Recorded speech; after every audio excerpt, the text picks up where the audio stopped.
Hi hello అండి, అందరికీ నమస్కారం అండి. మన నాగా డివోషనల్ బ్లాగ్స్కి స్వాగతం అండి. మనం ఈరోజు ఈ వీడియోలో మంచి టాపిక్ చెప్పుకుందామండి. జ్ఞానదీపం అనే టాపిక్ చెప్పుకుందాం. ఇంకా టాపిక్లోకి వెళ్ళిపోదాం. జన్మనిచ్చే తల్లి, స్వశక్తి వచ్చే వరకు పోషించే తండ్రి, దైవ సమానులు, అజ్ఞానాంధకారాన్ని తొలగించి ఆత్మజ్ఞానం అనే వెలుగులోకి నడిపించే మార్గాన్ని చూపించే గురువు, పరబ్రహ్మ స్వరూపుడని భారతీయుల భావన. సనాతన సాంప్రదాయంలో గురువుది పరమోత్కృష్ట స్థానం. సమాజం వ్యక్తుల సమిష్టి స్వరూపం. వ్యక్తి మారనిదే సమాజం మారదు. వ్యక్తిని తీర్చిదిద్దడం సమాజ బాగుగా ప్రాథమిక అవసరం. అది గుర్తించిన జాతి ఆ మహత్తర కార్యం కోసం నిర్మించుకున్న వ్యవస్థకు ప్రతినిధి గురువు. అదండి, ప్రతినిధి గురువు. గురువు అంటే ఎల్లవేళలా శిష్యుల పట్ల జాగరూకత కలవాడని అర్థం. తల్లికి సర్వకాల సర్వావస్థల్లోనూ సంతానం యోగక్షేమాల మీద శ్రద్ధ ఉన్నట్లు గురువుకు శిష్యులపై సర్వదా సమభావన ఉండాలి. శిష్యుణ్ణి తన స్థాయికి లేదా తనను మించిన స్థితికి చేర్చాలన్న పట్టుదల ఉండాలి.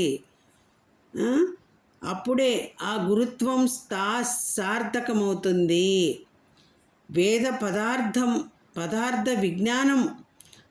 పదార్థ విజ్ఞానం సమదృష్టి, పరిశుద్ధత, సుఖదుఖాలకు లోబడకుండా ఉండటం, ఇది నాది, నేను చేస్తున్నాను అనే భావన లేకుండడం, శిష్యుణ్ణి తరింపజేయాలనే భావం, బోధనాశక్తి, దయ మొదలైన సద్గుణాలు గలవారు నిజమైన గురువులని సాంప్రదాయ భావన.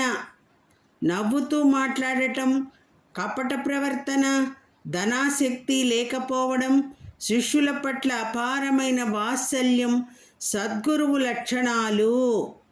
మహాభారతంలో భీష్ముడు ధర్మరాజుకు గురువు ఉన్నతిని వివరిస్తూ, తల్లిదండ్రుల వల్ల కలిగిన శరీరం మొదటి జన్మ అయితే సద్గురువు ఉపదేశంతో రెండో జన్మ ప్రారంభిస్తుందని, అది చరితార్థమని చెబుతాడు. ఎన్ని పుస్తకాలు చదివినా, సహజ మేధా సంపత్తితో ఎంత విజ్ఞానం సంపాదించినా అనుభవజ్ఞుడైన గురువు సాయం లేనిదే మన ధ్యేయం నెరవేరదు. శాస్త్రమాచార్య సన్నిధి చదవడేని ఆ విద్య పరిపూర్ణం కాదన్నాడు శ్రీనాథ కవి. గురూపదేశం, పుస్తక పఠనం వల్ల సమకూరే విజ్ఞానాన్ని జ్ఞానంగా మార్చి వివేచనా శక్తిని, విశ్లేషణ సామర్థ్యాన్ని కలిగిస్తుంది. శ్రీరాముడికి వశిష్ఠుడు, ఒక దశలో విశ్వామిత్రుడు గురువులయ్యారు. బలరామకృష్ణులు సాందీపుని దగ్గర విద్యాభ్యాసం చేశారు. రామకృష్ణ వివేకానందులు అపూర్వ గురు శిష్యులు.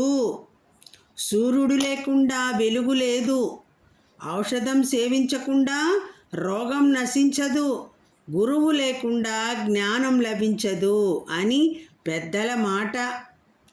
పరసవేది ఇత్తడిని పుత్తడిగా మారుస్తుందని పూర్వం చెప్పేవారు. కానీ నిజానికి ఇత్తడిని పరసవేదిగా మార్చగల శక్తి గురువుకు ఉంది.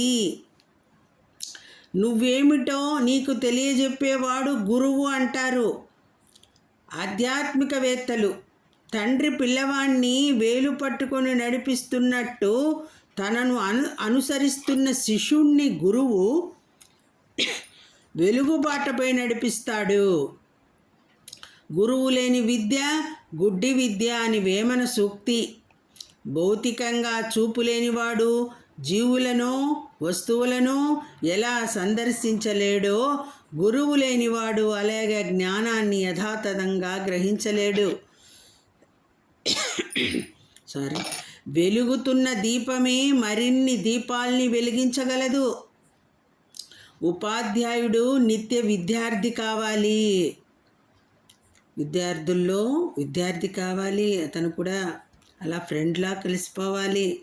ఇప్పటి అవసరాలకు తగినట్టుగా తమ జ్ఞానాన్ని నవీకరించుకోవాలి.